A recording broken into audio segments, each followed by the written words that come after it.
Welkom weer by Ontbytsake. As jy nou weer ingeskakel het, ons gesels met die voormalige ambassadeur en politikus Tony Leon en nou ook skrywer van Being There. Tony, weer baie welkom. So I introduced you now as a former politician, and I recall a moment in this book where you said to yourself, and that was during the height of the GNU negotiations, where there was a real tension about whether this project would work or not. And you said to yourself, but I'm not a politician anymore. I am just a private citizen. And I'm curious, does there come a shift in the agency you feel you have because you're not in the circles of political power anymore, but you're just a citizen? Absolutely. Look, you know, nothing is as an ex, Charlene. So I was the ex-leader brought in by the current leader into those very difficult negotiations which led to the RNE, the GNU. And yeah, I kept reminding myself, I'm no longer in charge. It is a bit strange when you have been in charge and many years later you come back into the room and someone else is in charge. So I just kept reminding myself, you know, memo to self. Jy is nog hier, maar jy is nie in jou die hoedanigheid wat jy was in die gelede keer nie.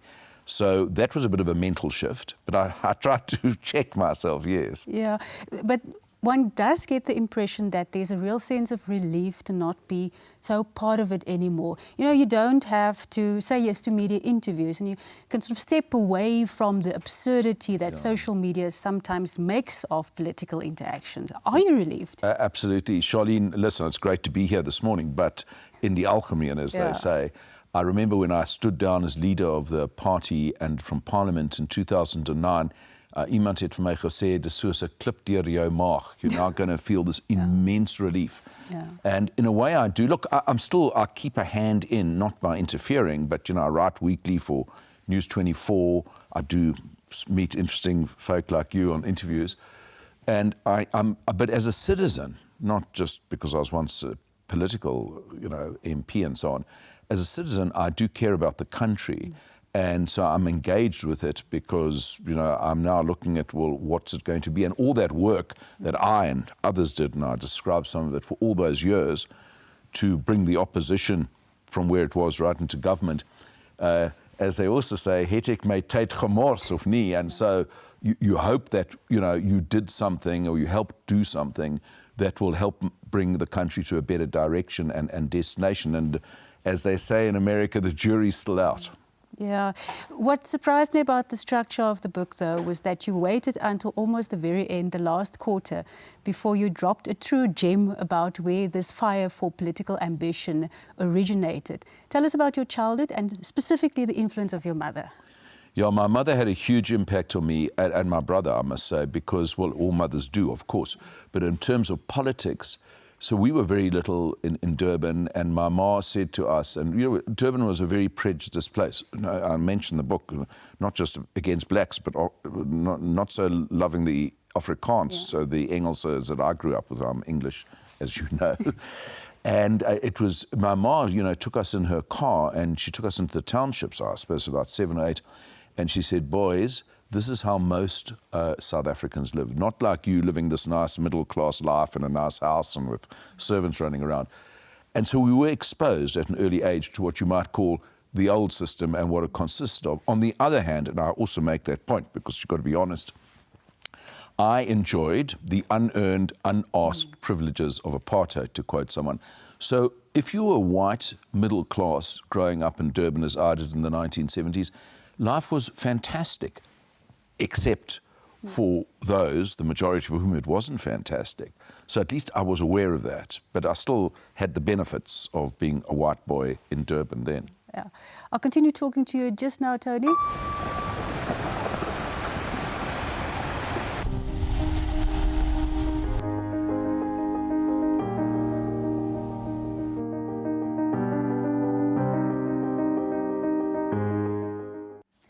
Tony lyk baie beïndruk. Ek dink hy weet hy gaan lekker eet, né? Ja. Dit is nou nie Nando's of ete by La Perla nie. En as jy daai wil verstaan, dan moet jy die boek koop en lees.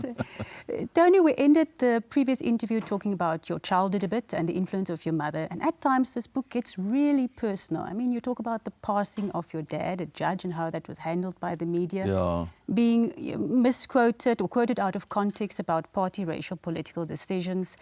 And then your relationship with Madiba that seemed to swing between hostility and cordiality. Now that's all very dynamite terrain, and you handled all of that very well without any vexatiousness. I'm genuinely curious, was there ever a moment where you were tempted to use this book as a kind of reckoning? You had all the notes in your journals. Well, no, because I think that's a waste of energy, really. And I wanted to try and be fair, you know, what's the word, billikheid, I think that's baie belangrik. But I also wanted to say things as they actually were from my point of view. You know, this is my account, it's not the only account. I don't know if you remember, many years ago, Spike Milligan, who's a humorist, he was a private soldier in the Second World War, and he wrote a book called Hitler, My Role in His Downfall, because, you know, so we all make a contribution, some big, some small. But I also wanted to correct a lot of the narrative. For example, Mandela, I had a lot to do with him, but there were sides of Madiba that were not always on public display, and I go into those, and I was very inspired by the Johnny Steinberg book where he spoke about Mandela's masks, because any successful politician or great leader is not just one thing, he's many things. And some of those things contradict themselves. With my dad, when he died, it was like a massacre. It was completely untrue. He was held responsible for a death sentence he never gave on an accused person he'd never met.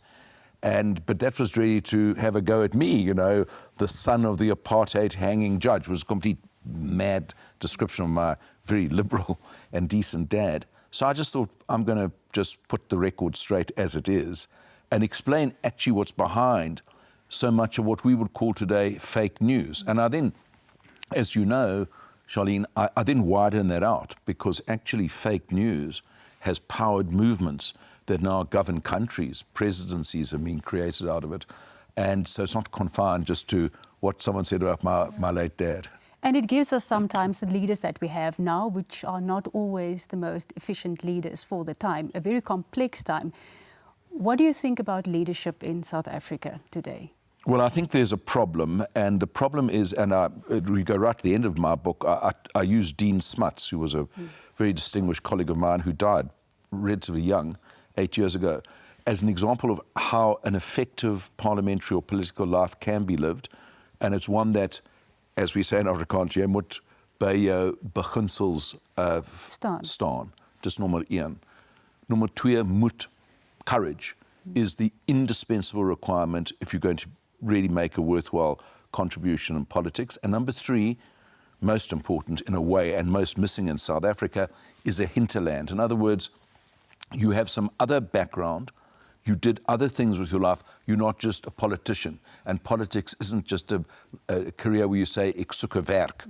Because if that's what it is, then why are you in politics? And I did a survey of the cabinet last year before the new government, and I think every single member of the South African cabinet, with perhaps 3 exceptions, had either been a professional politician or a trade unionist. So they had no other experiences to bring into the political leadership. And that, to me, is a problem. Tony, thank you very much for being there. Thank you for all the backstories. And I can only recommend this book to you. It is a great read. Thank you very much for coming to visit us today. My beurt om met Tony Leon te gesels. Tony, ek moet vir julle sê, dit is my groot eer om saam met julle te kuier vanoggend. So, weer 'n keer, baie welkom. Ek ook, baie dankie, Davie. Julle is nou politieke leiers, en ek moet vir julle net so te loop sê, as julle nie weet nie, dat ons gewone mense, wanneer ons nou braaivleis hou en dan bespreek jy is nie 'n gewone mens nie. Ja, natuurlik, ons bespreek julle. Ons beskinder julle politici elke keer. Die ou is dit, daai ou is dat, hy weet nie wat hy doen nie en so. Maar laat ek eers begin op 'n ernstige noot. En dit is dat jy het nou gepraat met my agbare kollega en jy het verwys na die verlede en waar jy groot geword het en daar was 'n groot klomp mense wat anders ter geleef het. Nou ek het 'n klomp navorsing gedoen oor hoe ons verander het oor tyd in Suid-Afrika. En ek is bevrees dit het nie baie verander nie. In baie gevalle is ons swakker daartoe in baie gevalle. Ek wil jou weet, jy het drome gehad vir die nuwe Suid-Afrika.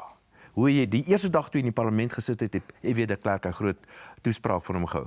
Jy het drome gehad vir die nuwe Suid-Afrika en as jy terugkyk waar ons vandag is, hoe voel jy daaroor? Het ons van hierdie drome bereik? Well, baie van daardie drome is Go for it in English. is ongelooflik Ja. nie die waarheid van mense se lewe vandag nie. So I am disappointed because we did have great expectations, and what F.W. de Klerk did that day was to do a courageous thing, and we've never really seen it since, because he was prepared to turn around a situation where, and a wonderful Afrikaans word, dit was en daardie daar rampspoedig in Suid-Afrika.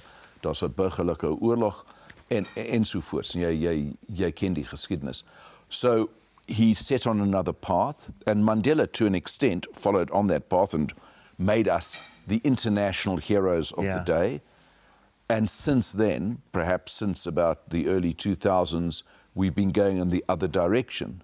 And you were having a discussion now with Tim about, the economic crises we face, and there are many. And jy is die deskundige nie, my nie, of ek nie, in verband met die ekonomie, maar ons, dis baie duidelik hoe die regering, die huidige regering, die voormalige regering, die situasie nie hanteer nie, en ons sit nou met baie groot probleme, en ek dink dis baie laat in die dag om 'n verandering te maak. Generally speaking, if you look at politicians, what are the choices they make? Is it a choice for the country, or is it mostly a choice for their political aspirations or for the political parties? Because sometimes I get the impression they intentionally making the wrong decisions, implementing the wrong policies. It looks like that. I absolutely agree. Look, Davy, let's just take, I think, the worst aspects of ANC economic policy.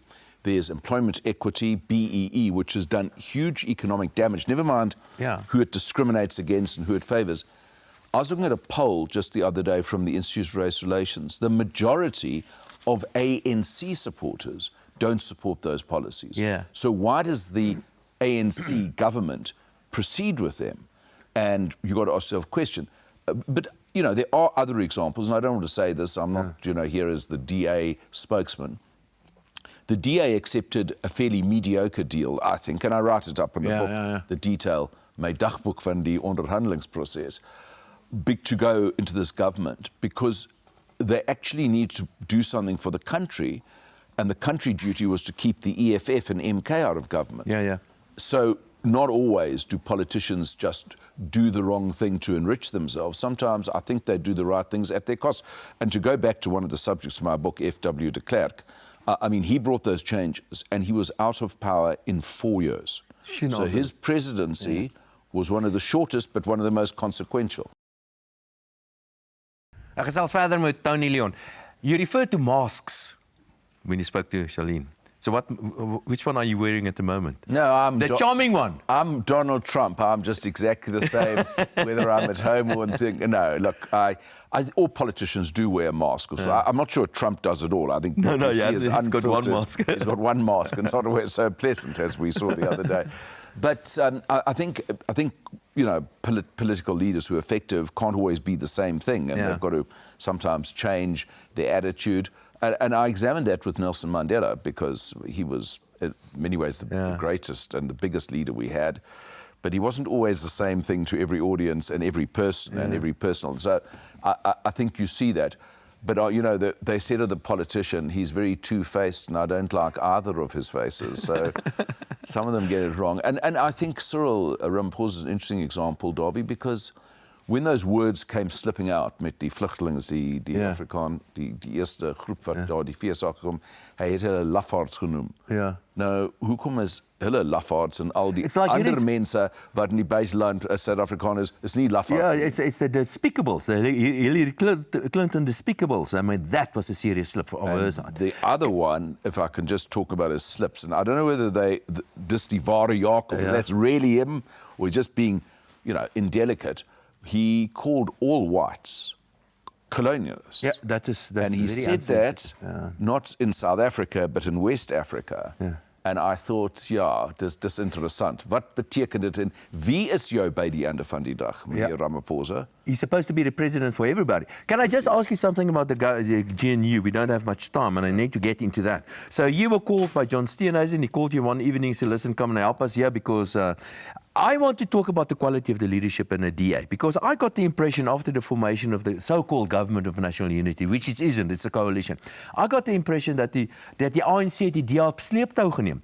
The DA only got their voices, found their voices with the DA, with this VAT debacle. Met die begroting. Met die begroting. En dis waar, maar ek moet vir jou net een ding sê, en daar's baie dinge om te kritiseer oor die DA en ander lede van daardie regering, maar die DA se mag of sogenaamde mag is nie in die kabinet nie, maar dit is in die parlement. Dis 'n goeie punt. Want net in die parlement is die 22% van die DA en die ANC 40% tel dit iets. In die kabinet, die ANC het 70% van die kabinetsetels. So ek dink dis die verskil.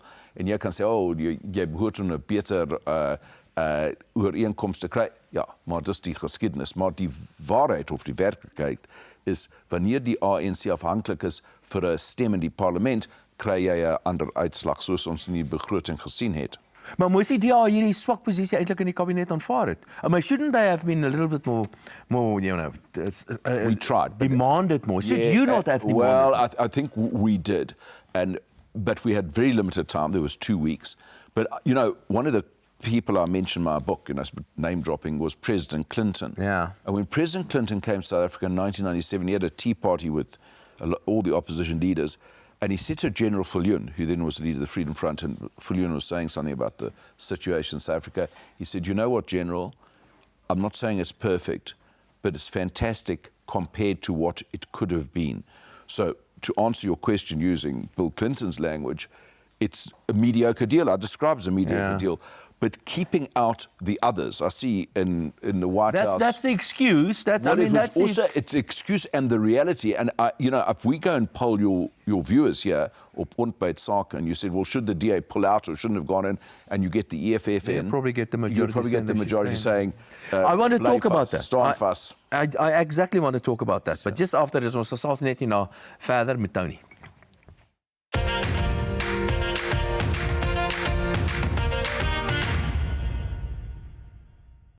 Ontbytsake word met trots gevlieg deur FlySafair. Besoek flysafair.co.za en gebruik hulle laagkoste soekfunksie vir die mees bekostigbare vlugte na al die groot stede in Suid-Afrika en verder. FlySafair, vir die liefde van vlieg.